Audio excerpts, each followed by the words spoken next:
Hi, this is Jamie Diaz with Barks to Basics, and today is Q&A with J&A. So I have Amanda Kreiner here, and we also have Grayson here that might add in from a children's perspective if she needs to add anything. So we are trying to do this once a month where you can answer questions on our social media.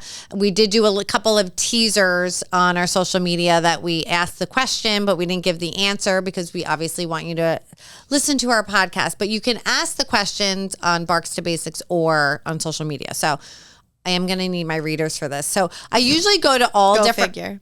I know. I usually go, well, hello, Amanda. Hello, Grayson. Hello.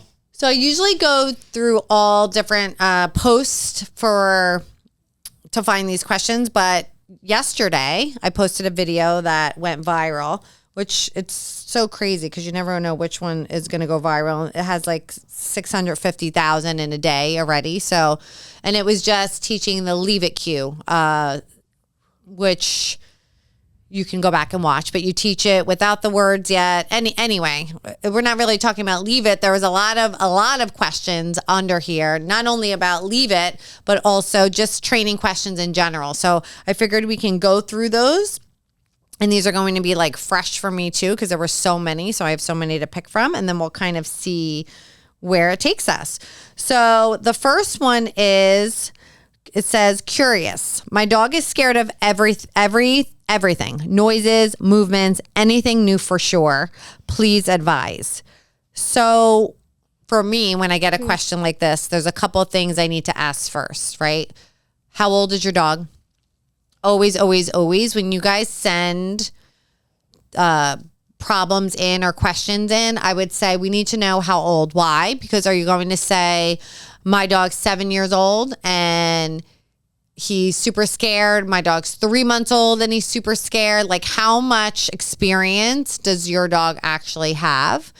What would be another question that you might ask? Like for me, when I hear that my dog's scared of everything, I would first ask, okay, how old? And then what would be another thing you would think? Because these questions sometimes are a little bit, not loaded, but my dog barks at everything. How do I fix it? I'm like, oh my gosh, I have like 10 follow-up questions for you to even be able to answer. Yeah. So what else if a client says your dog's scared of everything? I'd want to know if they've had any previous training before. Okay. I have one. Go ahead. If they counter condition their dog at a young age. Look at her. That's a okay. Grayson. Have you counter conditioned your dog to these things at a young age, right? Yeah. Have you had the dog since 8 weeks old and he's always been afraid? Are they in one of their fear imprint stages, right? Have you done any training? So a question like this, I think it's, well, first of all, counter conditioning and desensitization you can always use, which is the main things you would use for a dog that's nervous. So if your dog is afraid of something, you want to make sure your dog's in a safe enough distance from it that he can think enough to be able to eat and kind of change that.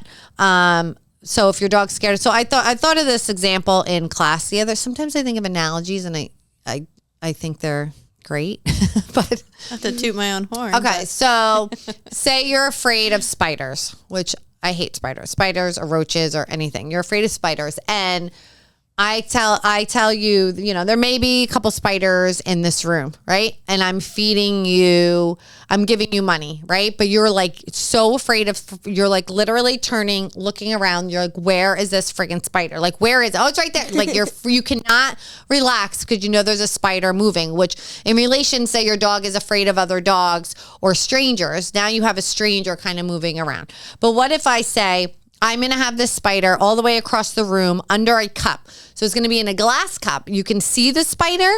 The spider cannot get out. He cannot move. And he's going to be all the way over there. And then I start giving you kind of whatever your currency is, if it's money, whatever you need at that time. For dogs, it's usually food. Your dog is going to become less afraid of that thing all the way, over there, whereas he's moving around. Now, getting back to the question of my dog's fearful movements, all this, what I can do. Yes, you want to counter condition and desensitize, but I don't think a lot of people know how to do that correctly. Is there any other it's not just about feeding food, right? You can just be giving food while a stranger's walking around, but the dog's just like eating and like nothing is changing because the dog's so worried about that spider moving around. I feel like people move too fast. So they're like, oh, well, they're great. We're really close now. Let's move closer. No, it takes time. Like your dog needs to be able to take their attention off of that, offer you different behaviors. It kind of ignore it, be like, oh, I'm going to go sniff this instead.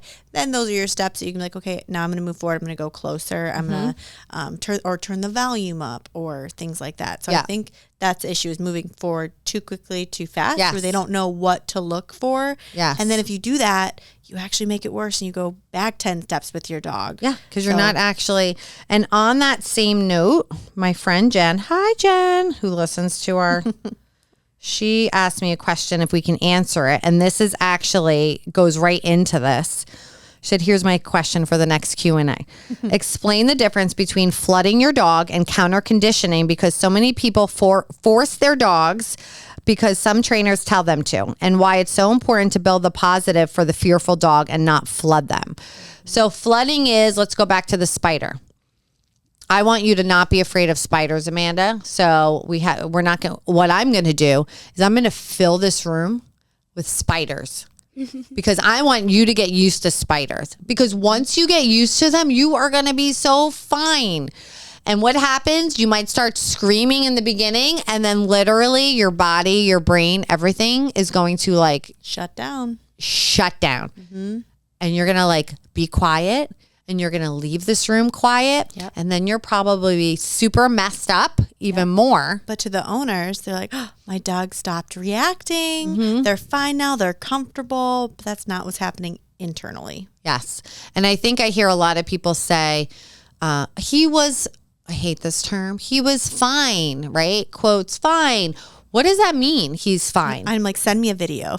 Let me see. Let me see that he's actually, I'm like, he's not actually fine. Yeah. He's quiet and he's not fine. He's actually freaking out inside, right? So I think it's important not to flood your dog, which means, and some trainers do this. A lot of aversive trainers do this. They like put the dog in these situations, just like she said, like trainers will ask them to.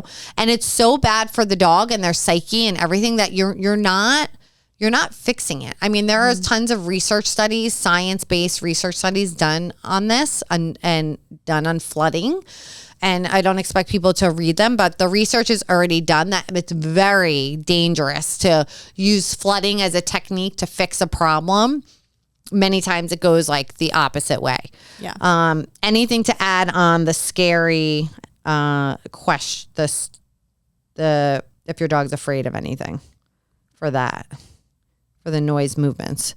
No, I think it's definitely just, unfortunately, that does happen where if your dog misses a socialization period, if you don't have your dog in training, or if they're really socialized when they're young and then later on they're nervous again, it's because there's 2 periods. So I think that's really important too. Just knowing when you got your dog, knowing how you've socialized your dog in the past. And then I like to also ask too, just adding on, if your dog has any aversive training in the past, then our training technique might change a little bit too. Oh, that's a good one too. Yeah. Actually, at the conference we went to, they talked about positive reinforcement, using rewards to fix your dog. If you've used aversive trainers before, so shock collar, prong collar, or choker. Yeah. You've used those before and now you're like, it's not working. I'm switching over to a force-free trainer. They said it doesn't take longer. Force-free training, positive reinforcement training is actually super fast, especially if you find motivation for the dog. But when you've used correction, it does take the dog a little bit longer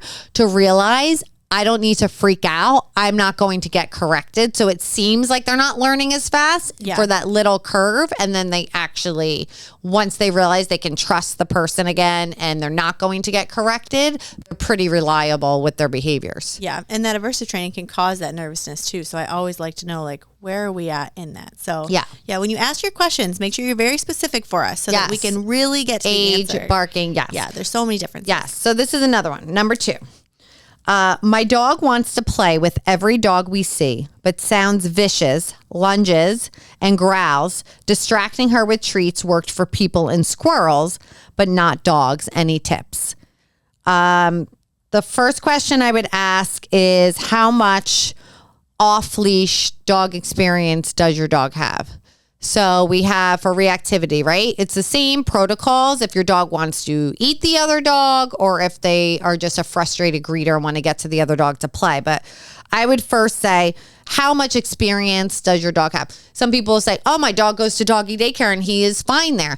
So or he goes to the park every day and he runs around and plays. So then we know it is frustration, but it's still going to be the same protocols. So what would you say, number one step this person's, they're doing the right thing, right? Yeah. They're working with the food, Yeah, definitely squirrels, people, but the dogs, it seems like it's not working. They're not listening. I'm going to say you're too close. You need the number one step that I tell everyone, whether it's a reactive, excited, frustrated, you name it, you're too close.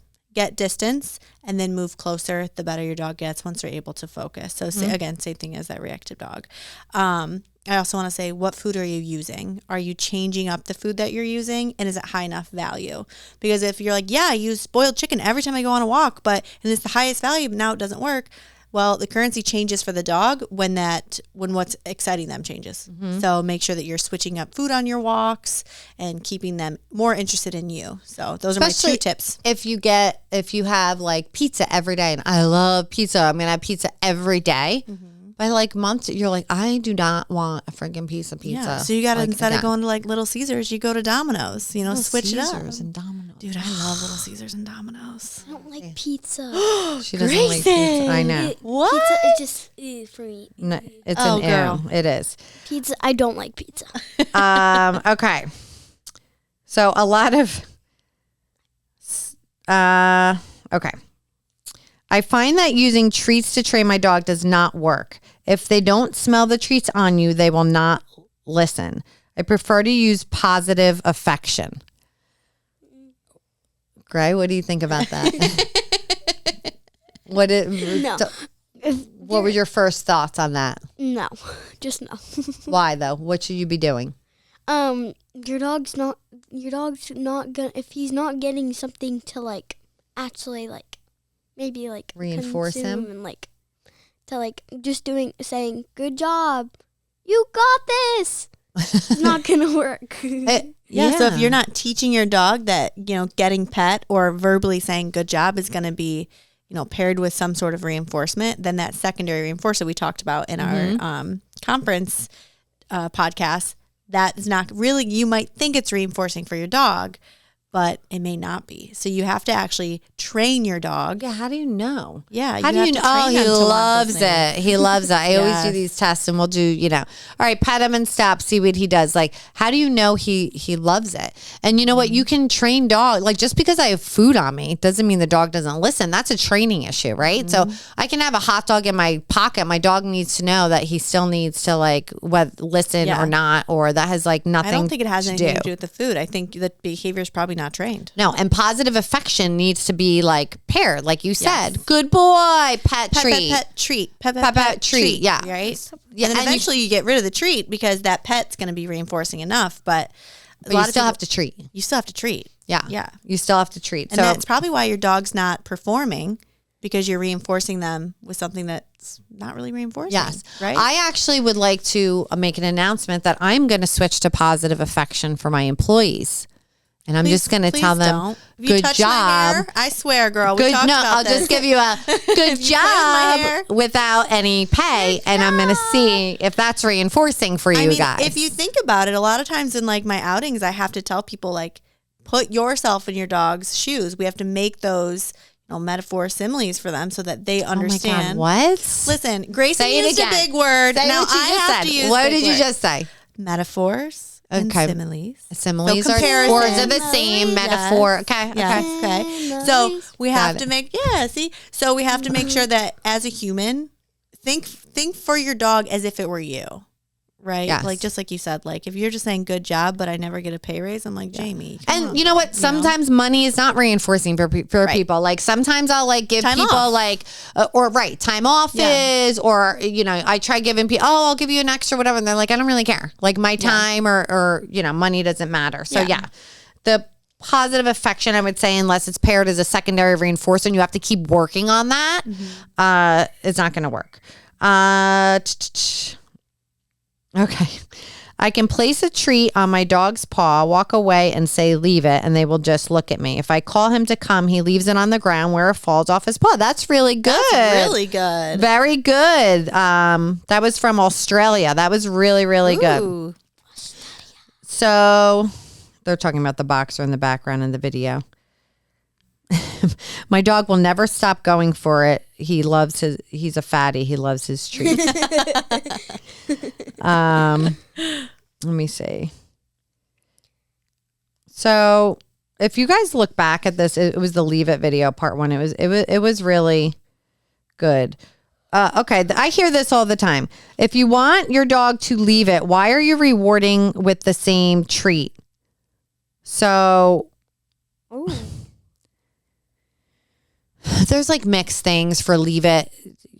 Don't ever reward with something that, Leave It is forever. We know that. But I also want my dog, I use food working with Leave It because I want them to leave what I'm using. So I don't know. Is it like if I have chicken in one hand, I'm telling him to leave it and he actually leaves that piece of chicken that's in my hand or placed on the floor and I reward him with something just as good, even if it's chicken? Is that something you would say not to do?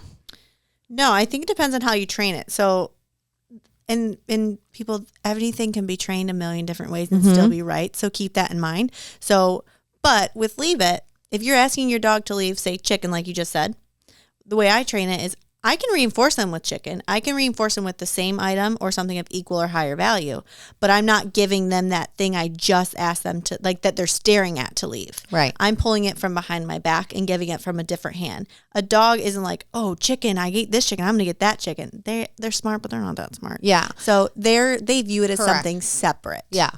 And I would say that's a really good point. I would also say, that I forgot what I was saying. That's what I was saying. Oh, no. Oh, so somebody said in the video, so pretty much how you do Leave It, like we teach the step 1 and then step 2 is have something in your hand. You're telling them to leave it. Your other hand's behind your back. When they leave what's in this hand, you reward them. And one of the comments said, he looks like he's realizing that he's getting the treat from behind your back. Well, yeah, he is, but he's still like learning what he's to do. And that's just one step, then we're moving to like the next step and the next step and the next step. So dogs are super smart. In the video, I think why it went viral is everybody was literally like, when I showed step 1 with like the fist to, when they pull away, that's when they get what's inside. The dog did it so quick and everyone's like, wow, oh my gosh. It's really, that's how fast they learn when you like figure it out. And some people said my dog would never leave the treat that's in the hand, but they will, because I've done this thousands of times and they do. Like they might scratch more and stuff at it, but you also have to look at it. Everything your dog does is a behavior. They look away, they pull away an inch, they hear something, if they move a paw. I'm reinforcing them for doing anything but getting that treat. So they start learning there's something yummy there, but I can do something else and get a treat. And it's just helping them start to think like, okay, I'm not going to get it, but something else is waiting for me. It's giving them that reinforcement. And breaking it down. Yeah. And maybe you have to start with a rock in your hand. Right. Maybe you're right. Maybe you have a lab that's crazy and it's too hard for them to leave what's in your hand. So you change it. So, a lot of these like videos that we do are like video clips to show people, but if we were with them, we'd be able to ask like a lot more questions. I'm sorry. Were we boring you? Sorry. Grayson's over here yawning for those of you who aren't watching. Okay.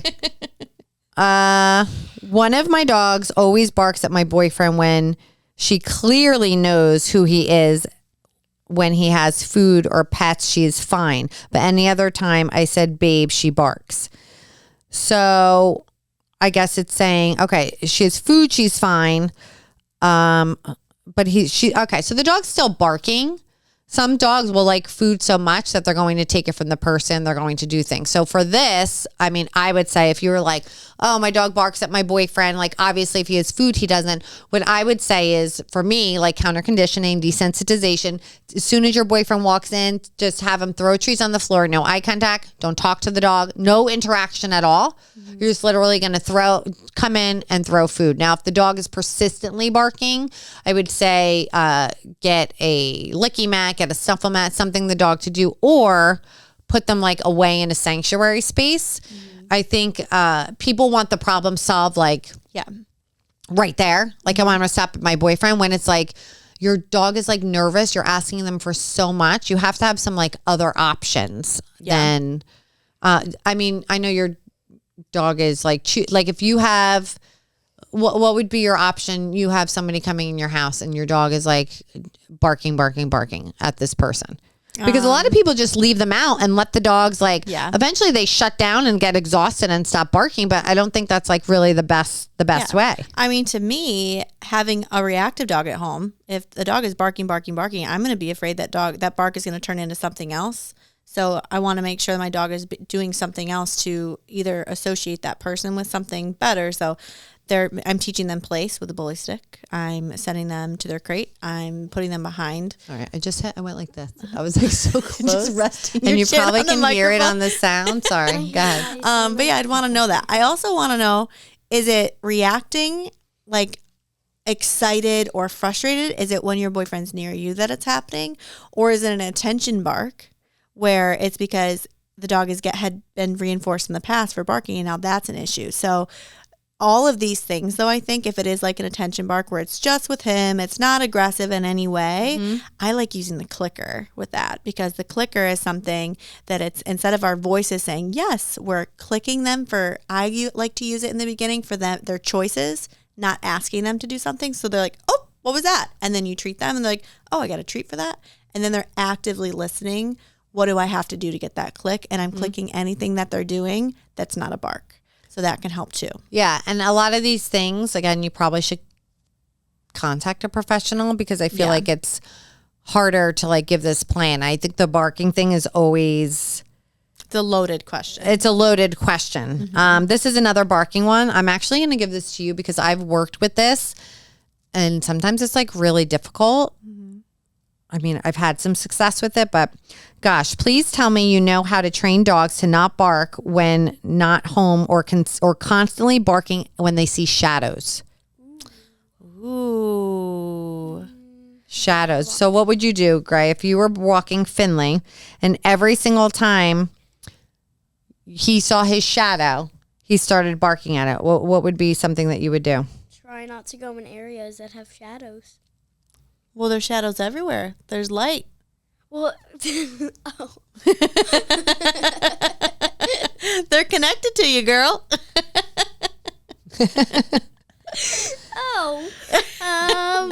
Talk in the mic. What could be something you can do if every single walk you take him, he barks every single walk? What would be like one thing you could start with? Like try to like lure them like to like maybe like a watch me, so like they don't like look at their shadow. That's a good one. Oh, maybe really do good. watch me. Or trying to maybe like see like maybe you're really good at your sun times and you know where your shadow is. Listen, you know where your shadow sunset's is. at 6:17. Yeah. So really avoid the shadows, right? Yeah, so those are two things that you can do. But if you like know how the shadow is at where the sun is, you can watch me the different way depending on where the shadow is. Okay, so you can do watch me or avoid or have them watch you not where the shadow is. That's a good one. What would you do for, I don't know if you've ever dealt with this, but it's not fun. So I've not personally dealt with it, but this is something that I've heard a lot about, and I do agree with, if it's a consistent issue and if you are training and I think Grayson's right, redirect your dog where you're treating the shadow like it's another dog or person they're reacting at, right? So they look at treat, right? You're creating that positive association. So eventually they're just desensitized to it. But I would refer to a behaviorist. Yeah. Especially if it's severe. Yes. And I will say, do not use laser pointers with your dog. No. What's that? Because it's like the little thing. You use it for cats sometimes. It does. Oh yeah, like the cat toy. It causes like obsession, compulsive issues. The dog never gets to the laser, and it like similar to shadows. And I have seen dogs that have used the laser pointer, have the shadow issues.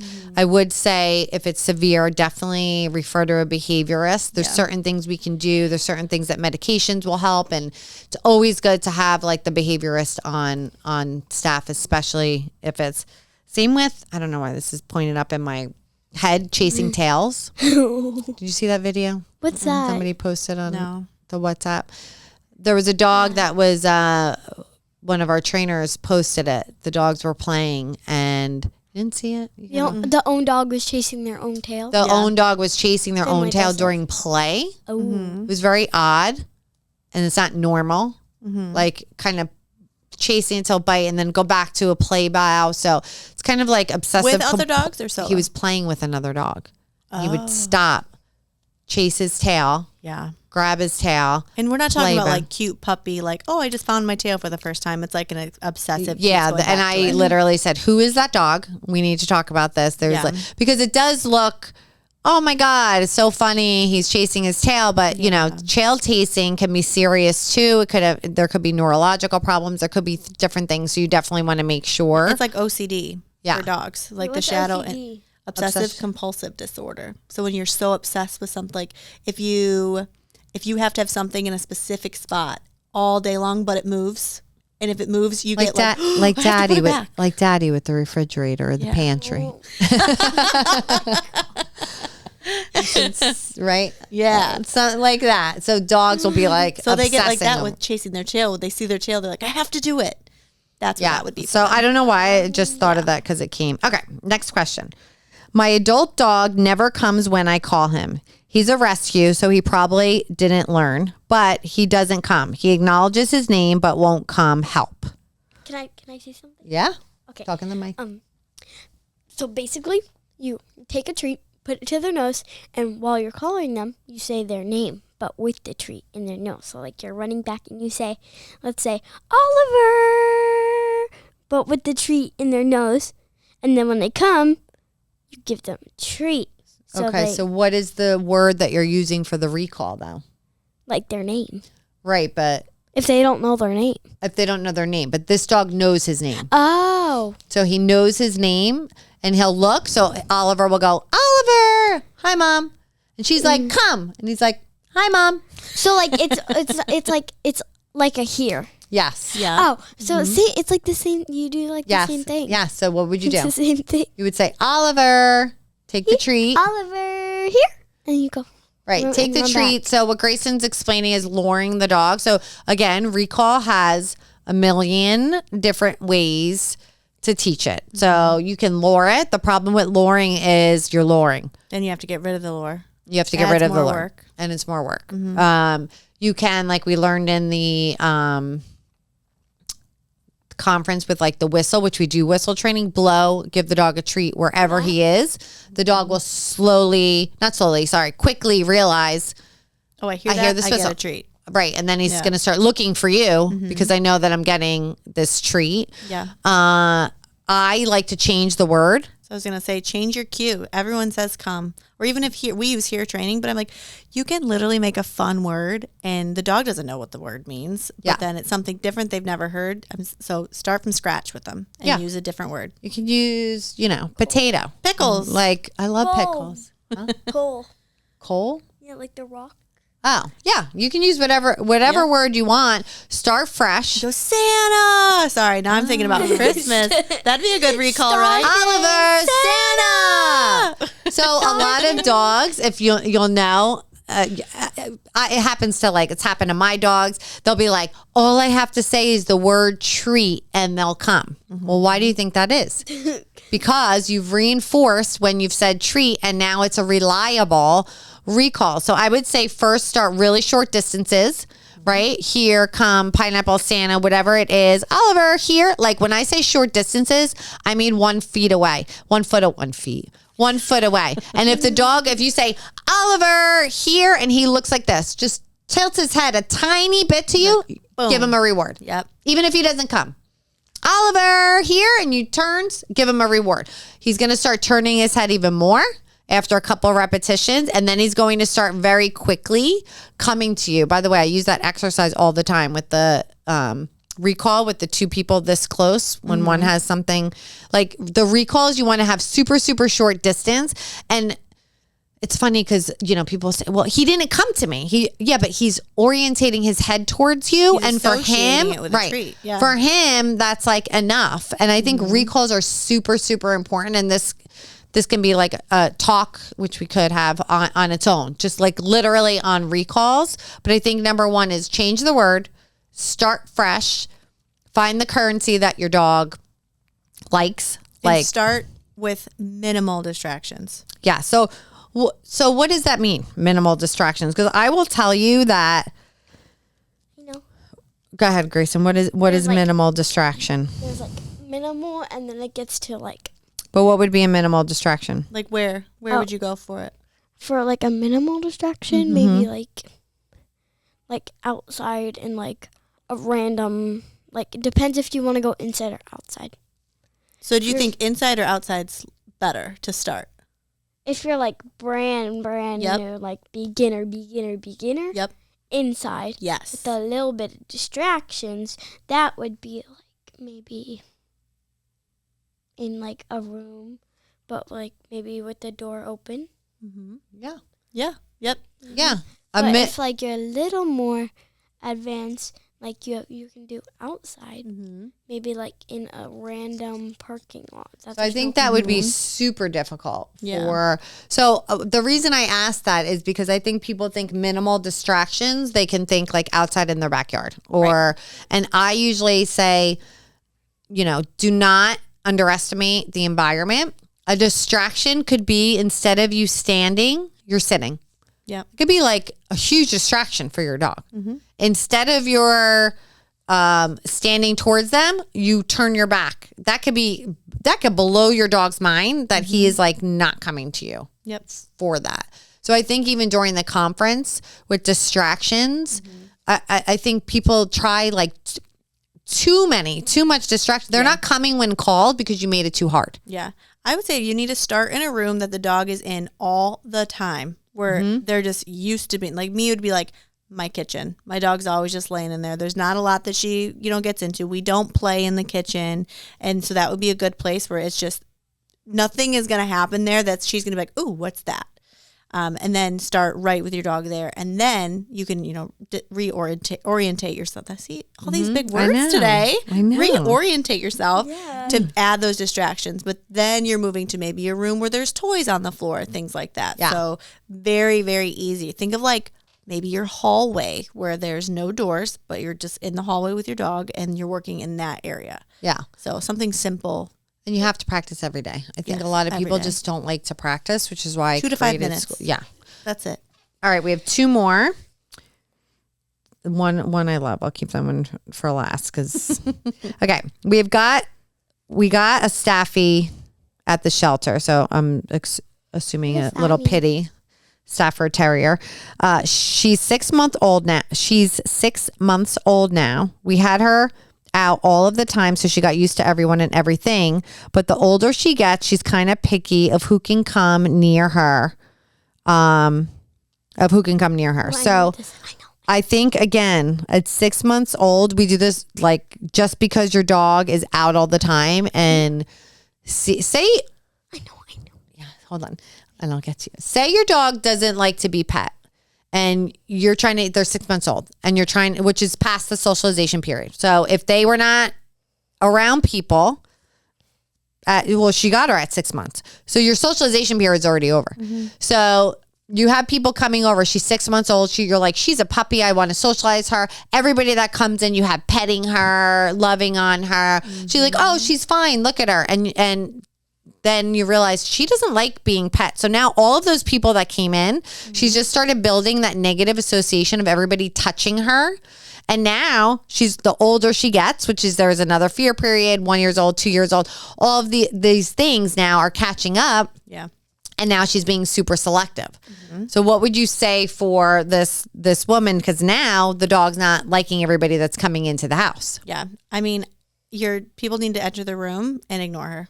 On her terms, if she wants to approach, she should be allowed to, but no eye contact, drop treats if you want, create those positive associations, or put her in the crate, put her in her safe space. Because if you keep forcing those interactions or flooding her with those interactions, with a dog that's already selective on who she allows to touch her, you will get a bite in the future if people continue touching her. 1,000%. Grayson, what were you going to add? Maybe like have them out, but like almost like what Amanda said, but like maybe make sure it's not like a kid, like a 4-year-old that's not gonna go up and touch them. It's matured people, Mm-hmm. and then have them like go and like maybe depends if they're like what's it called? I don't know. I can't think. Like when they like a toy and then they're like reactive over guarding. Okay. Resource guarding. So if they're not resource guarding, maybe give them like a bone. Make sure people don't touch like on a bed. Maybe it's a bed in the Like corner. when people come over, give your dog a bone on the side and just make sure nobody's coming up to the dog. Is that what you mean? Yes. So you can give things like a stuffed Kong, a bone. So they start building the association that people mean you're going to get this, like Finley's green toy. He loves this green Topple from Westpaw. He loves it. It's He his gets favorite it thing twice a ever. day. His meals are in it twice a day. They're frozen in there. And sometimes more if he's annoying us. Just kidding, Finley. And that's something anytime if he didn't like people coming in, anytime people would come in, that's when he would get that. Oh, guys, please ignore the dog. Just let him, like you said, on your own time, kind of come up to them. And that's like you can build. Again, you really want a professional for this because there's just too many questions. And by the way, if you are hiring a trainer, and they start giving you things to do right away without asking any questions, fire them and find another trainer. Meaning, they need to know how old is your dog? What kind of experience does your dog have? Problems aren't fixed like that through correction and just start correcting the behavior. They need to know what is the root of the problem? Why is my dog barking? Why is my dog nervous? So it's funny, the aversive trainers, you never see them working with like a nervous dog or any of that stuff. It's just the corrections of these other behaviors. All right, last question. Your favorite. So I'm going to let you start. Yes. Listen, my Maltipoo will not bark when he's free and chilling, even when I leave him in a room. But when he's in the crate and I leave, he barks a lot. Immediately I return, he goes back to sleep. Please help. So when the dog's free and chilling, fine. When the person goes to another room, fine. In the crate, barks a lot, but as soon as she walks back in, the dog stops and goes to sleep. Because they like their own there, so they're using that. Oh, when you're not here, I'm gonna bark, bark, bark, and get my way out. Right, and get the owner to come back Yeah. in. Come so back they've probably been Your dog just put you on cue. yes to come back, and then so if you come back in and the dog just goes to sleep in the crate, that's obviously a problem. Now again, I'd be asking questions. Is your dog a puppy? Is your dog older? Is your dog having like a lot of anxiety in the crate? It's so, I guess it's not funny because I know you don't have kids, but I do. And I was a crazy person with sleep training because I'm super selfish and I want my own time. And Grayson used to take 45 minutes to get her to sleep every time. And I was like, this is crazy. So I sleep trained her at 4 months old. I can remember it. She cried I sat in the room. She was 4 months. She cried for 2 minutes and 36 seconds. And then she found her thumb and put herself to sleep. And after that, by the 3 days, which is what I tell clients with their dogs, you put her down and she would literally just go to sleep. So the next time it was like a minute she cried, next time it was 30 seconds, and then that was it. And I told my husband, put her in and walk out. Don't do anything. She will figure it out. And for puppies, it's like the same thing. And I never realized, like when I had kids, you'll see so many parents can't do it. They cannot listen to their kids cry at all. Now there's a point that it's not healthy, right? Your kid's like crying, throwing up. Your dog is like anxiety. They're throwing up. You go back to the crate. They're like soaking wet. But I never realized how many people can't listen to their babies cry and they can't listen to their puppies cry. And it's like, it's so quick, the process. Yeah. If you just like, don't do that. So you were saying the puppy, say it's a puppy or dog, has trained the owner. What would you suggest? So they come to you with this problem. What's the next step for them? Well, I'm going to ask, your dog obviously sees you leave the room, cover the crate, get a white noise machine. So that way the scenario for the dog is the same whether you're in the room or you're gone. And then if you come back in the room one more time and let's say you're doing exactly what you said, where the dog's barking, you're leaving them alone till they're quiet. Once the dog's quiet, run back in there and then reinforce them by getting out when they're quiet. Also, make sure when you do that, though, you're not coming back in during a bark and opening. The one time you do that, you're reversing the training. So, and reinforcing them again. So, I would just work on walk out of the room, cover the crate, keep it the same every single time, whether you're home or not. Walk out of the room, dog's quiet. Even, I just had this conversation, even if it's your dog barks all the time and you get 30 seconds of silence, boom, run back in there, reinforce them by letting them out. And then you're going to build that duration and they're going to start to understand that they don't get out because of a bark. Yeah. And depending on the age of the dog and what's going on, sometimes I just let them bark. Yeah. Like 10, 15 minutes of barking and they quiet is not going to kill the dog. It's not going to ruin your relationship. The dog's not that stressed.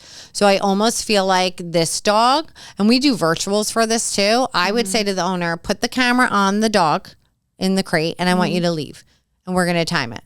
And you'd be surprised. Sometimes it's like 6 minutes, the dog. Like they're going to, same with puppy, they're going to put up a fuss. No kid and puppy is going to be, I'll go away from everything that I love and go take a nap. Like there's no toddler in America that's saying like they want to take a nap when they're 1.5, 2. Like you have to put them in and they're going to like give you some pushback.